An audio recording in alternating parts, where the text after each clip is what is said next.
Kenapa saya memilih jahe merah? Pertama, banyak khasiatnya. Kedua, mudah ditanam. Ketiga, tanaman yang untuk komoditi ekspor. Ya. Keempat, pengawasannya agak mudah dan tidak banyak memerlukan lahan yang besar. Selanjutnya juga mengenai harga sangat bagus, ya, sangat bertahan, ya. Jadi sehingga saya memilih pertanian ini untuk pertanian jahe ini mengajak kepada para petani supaya bisa mengalihkan dari tanaman yang mudah rusak menjadi yang mudah bertahan. Perkenalkan, nama saya adalah Dodi Lakrianto. Ya. Umur saya sekarang udah 57 tahun. Baru menjalanin pensiun per 1 Juli kemarin 2020. Saya bekerja di suatu badan penyelenggara jaminan sosial, yaitu BPJS Ketenagakerjaan. Dan inilah akhirnya kegiatan saya yang akan mulai, ya. Petani, ya, petaninya, tapi sistemnya kita pakai sistem kerjasama dengan para penduduk setempat yang punya lahan. Dan bagi teman-teman yang tidak punya lahan bisa dikerjasamakan di daerah yang petaninya memang masih lahannya tidak maksimal digunakan, dan ini sangat praktis.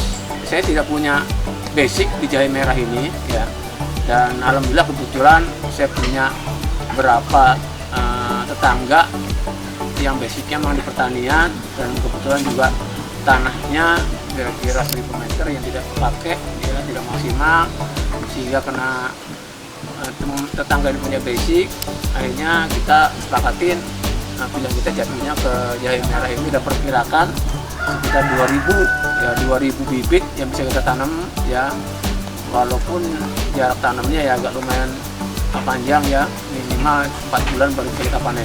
Nah, harapan kedepannya mudah-mudahan ini kita bisa jangka panjang, ya. Pertama juga bisa memberikan manfaat tambahan kepada para petani, ya, untuk meningkatkan taraf hidup, ya, dari bertanam jahe merah ini. Karena dengan kondisi sekarang ini, ya, banyaknya petani dan juga banyak pengangguran, sehingga juga kita bisa membantu para petani yang kondisinya modalnya bisa pas-pasan, ya, sehingga kita bisa memodalin dengan hasil, kita bagi hasil di sini. Untuk harapan saya ke depannya, mudah-mudahan juga teman-teman yang punya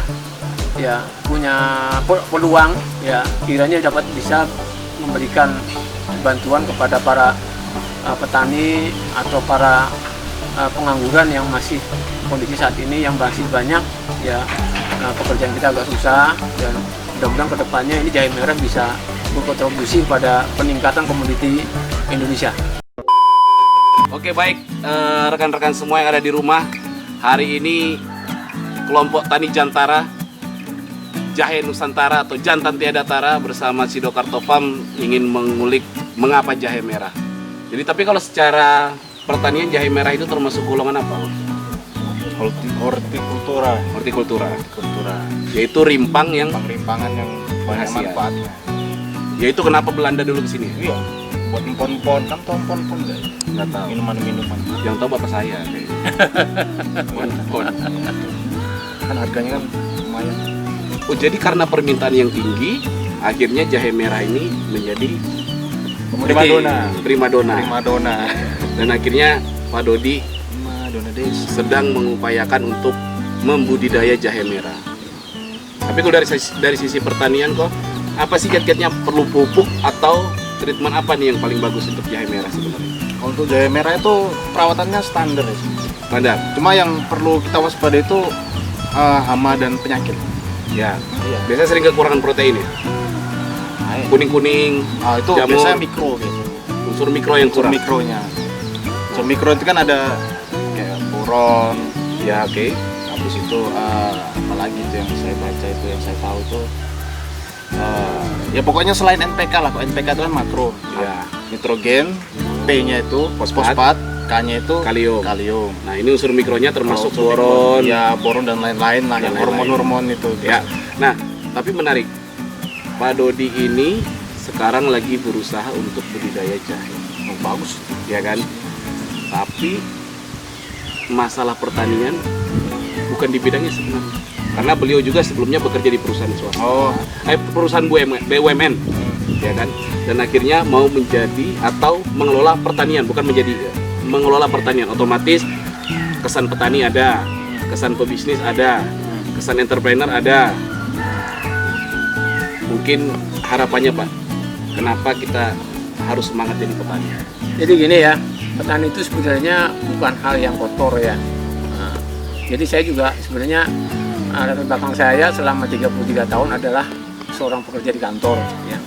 Sama sekali pun untuk masa petani nol ya. Jadi kalau kita pengen bertani, tanyalah kepada orang yang memang teknisnya ya. Saya pertama ada 2 orang yang mendorong saya ya. Pertama adalah Mas Riko sendiri ya, selaku pengadaan yang mengadaan bibit. Yang kedua ada Mas Hasbi ya, yang mengadakan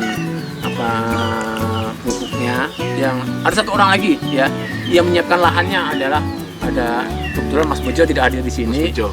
Nah, Dia kurang bejo kali ini. Oleh karena itulah saya juga punya semangat, dan sehingga saya tidak secara langsung turun sebagai petani, tidak ya.